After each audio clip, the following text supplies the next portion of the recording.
want to invite now to join me Dr. Mark Smith, who is with the Ohio University, whoops, I just lost my notes here, the Ohio Christian University.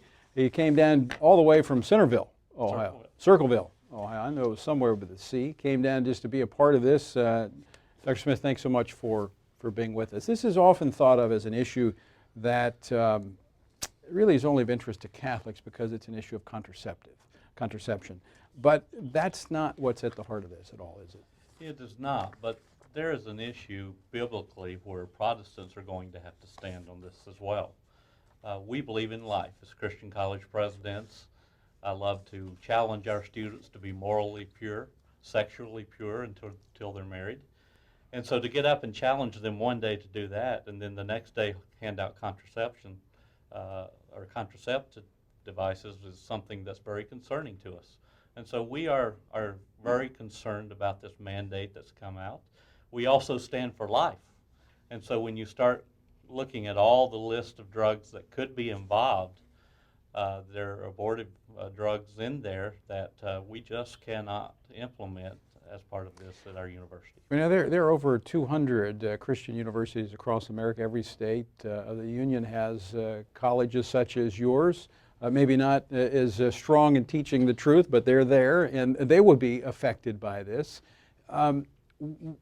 Is there concern about if the government can mandate a Christian college to engage in something such as this that violates to one degree or another their religious convictions? Is there concern that it could go elsewhere? Well, we already see that. Some of the mandates that the Department of Education are putting out on Christian colleges are very frightening. I said to our Board of Trustees not long ago, I said, we are seeing the day when the Christian college is going to have to make some real decisions of where we stand. And with regard to that, our biblical values have to trump any other thing that goes on. Although I would say with the 2 million people that are represented in the Christian college movement, we also will see a huge economic impact if Christian colleges are forced to implement this and close and downsize and all the economic.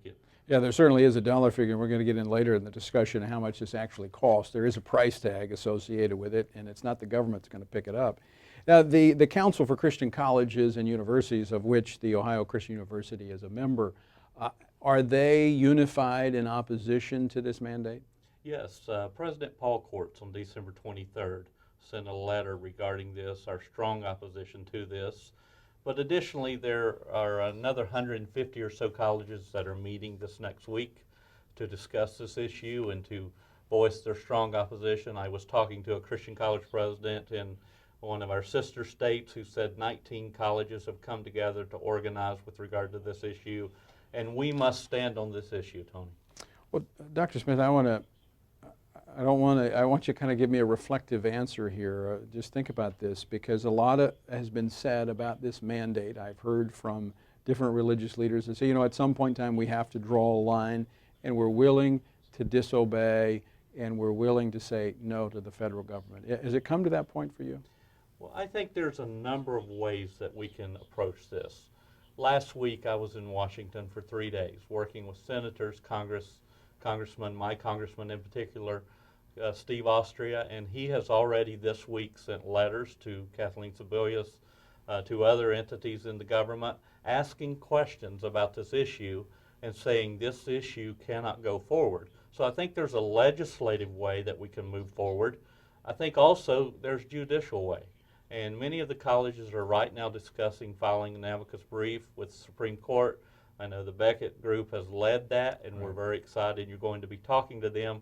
But this issue is so important that if we allow this issue to go forward, then the mandates that the government will put upon us will eventually take away our religious liberty. And that's of great concern to us as Christian college presidents. Dr. Smith, are you talking to your students about this? Are you as a real-life example of how, as an entity, you're walking out your faith in a world that is increasingly hostile to that faith? Well, Tony, I'll tell you, this is of great concern to me as president. And I've met with our administrative team saying, what is our approach and where do we go? I serve on a couple of executive boards, and I'm challenging those college boards.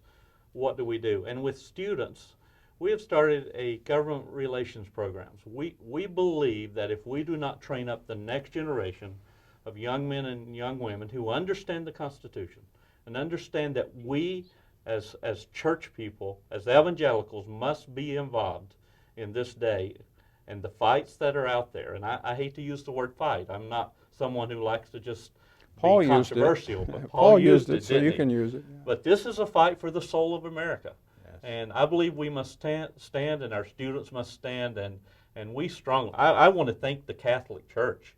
They were out in the forefront. I stand shoulder to shoulder with them. The Protestants have been a little further behind, but I would say to the Catholic Church, stand strong, because I see a rising tide of Protestants who are very concerned, and you will see numbers of actions taken over the next few days and months that will say to the Catholic Church, you did the right thing.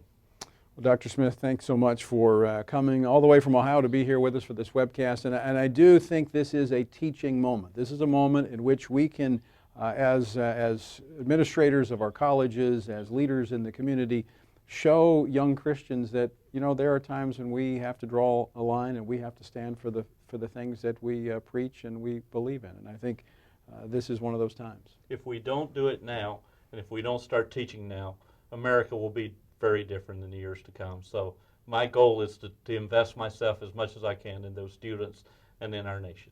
Well, thank you, Dr. Smith. Thank you. God bless.